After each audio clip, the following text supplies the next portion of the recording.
Oke, menurut saya semua orang punya bakat. Itu pasti punya bakat, oke? Tapi untuk menjadi seorang entrepreneur nggak cuma bakatnya aja. Karena menurut saya bakat itu kan bisa digali ya. Dan sebenarnya bakat itu kan bisa kita maksimalkan menjadi apapun hasilnya. Baik itu secara profesional maupun secara bisnis dan seterusnya. Tapi menurut saya selain bakat, your personality pun juga matters menurut saya.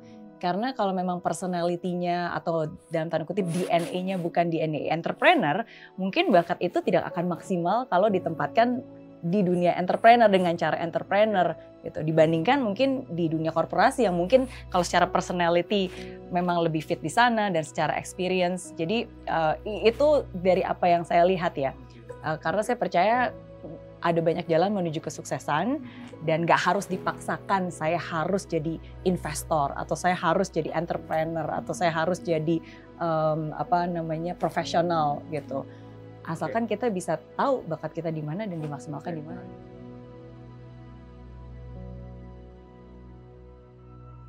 Ini of course kalau dirunutin ada banyak ya, bahkan sebenarnya kayak sebelum ini pun biasa suka ada tes-tesnya, contohnya kayak DNA entrepreneur seperti apa. Tapi salah satu menurut saya as a entrepreneur itu harus berani take risk. Jadi rasa mereka terhadap yang namanya sebuah resiko itu seperti apa gitu. Jadi ketika mereka bisa mengolah resiko itu dan mereka bisa memaksimalkan resiko itu ya at least sebenarnya you are more as entrepreneur dibandingkan sebagai seorang profesional gitu.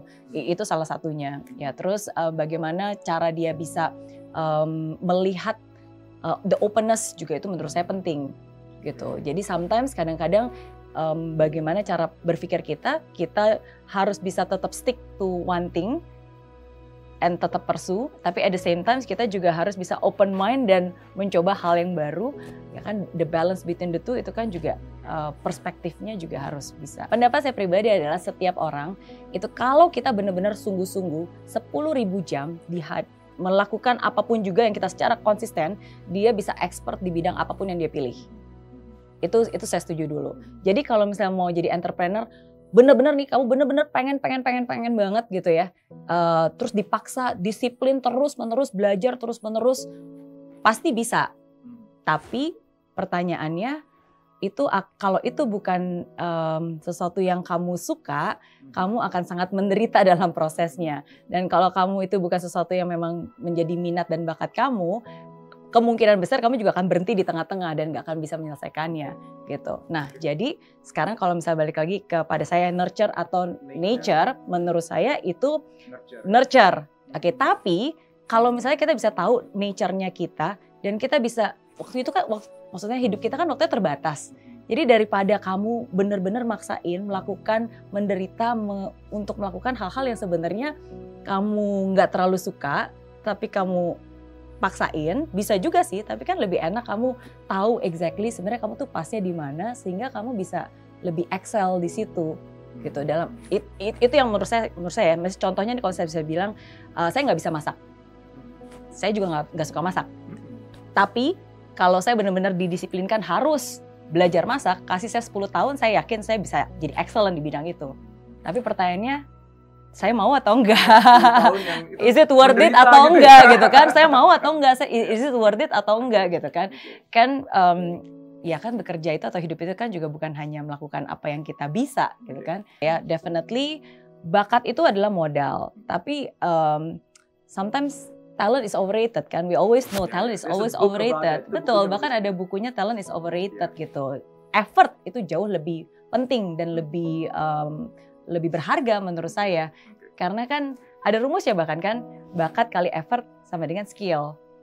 Skill kali effort sama dengan excellent gitu. Jadi untuk kita bisa menjadi excellent sebenarnya dua kombinasi yang paling penting itu adalah effortnya.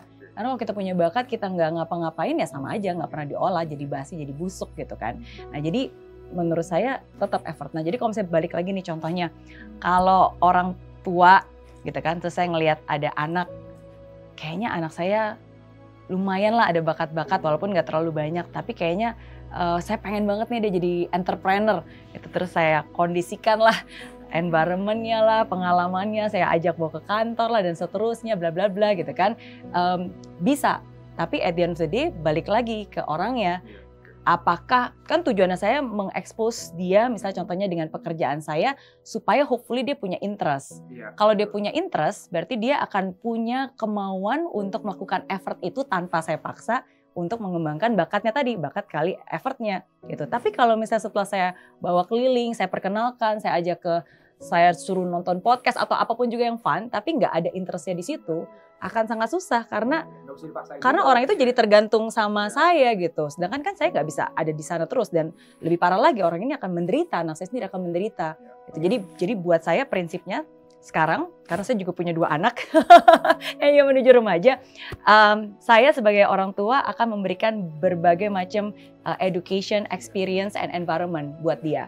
Sebagai stimuli supaya dia bisa menemukan yang paling pas bagi dia tuh yang mana gitu. Betul. Bukan jadi kita paksakan, kita program dia harus begini gitu ya. Betul, tapi saya tetap akan menyediakan mereka education-nya, ajarin experience gitu, pengalaman, kasih dia kesempatan ini, coba magang di sini gitu. Dan lingkungan yang kebetulan memang di rumah kami lebih banyak entrepreneur gitu. Hopefully dengan 3 hal yang saya sediakan ini bisa men-spark sesuatu di dirinya sehingga ya bisa gerak gitu, bisa jalan. Tapi kalau memang enggak, ya it's okay gitu. Saya percaya bakat itu bisa dimaksimalkan di tempat yang bisa lebih bertumbuh gitu. Jadi bertumbuh itu adalah ketika hatinya memang ada di sana gitu ya, minatnya ada di sana gitu ya. Minatnya di sana, hatinya ada di sana, dan lebih penting bukan hanya hati suka ya. Karena saya selalu bilang anak muda zaman sekarang tuh suka mensalahartikan passion. Dan yang saya ajarkan ke anak saya, passion itu bukan rasa menggebu-gebu, rasa cinta, karena orang salah mensalahartikan. Karena passion itu bukan hanya cinta. The true meaning of passion sebenarnya dari kata Latin passio, yang artinya suffering. Justru kontradik kan, iya. Jadi maukah kamu berkorban untuk sesuatu yang kamu cinta gitu. Nah jadi hal-hal seperti itulah. Jadi kalau anak ini mau berkorban untuk sesuatu yang dicinta, dia pasti akan melakukan effortnya.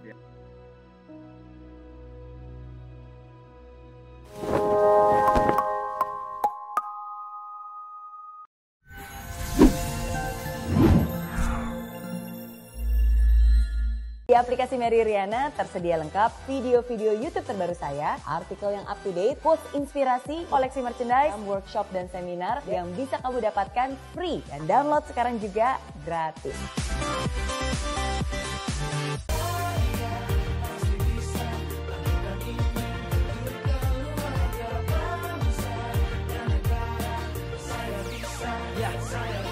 Laksana bumi tanpa hujan, hidup tanpa tujuan, kering dan mati tanpa hijaunya tumbuhan. Demikian kalau mimpi tak kunjung terjadi.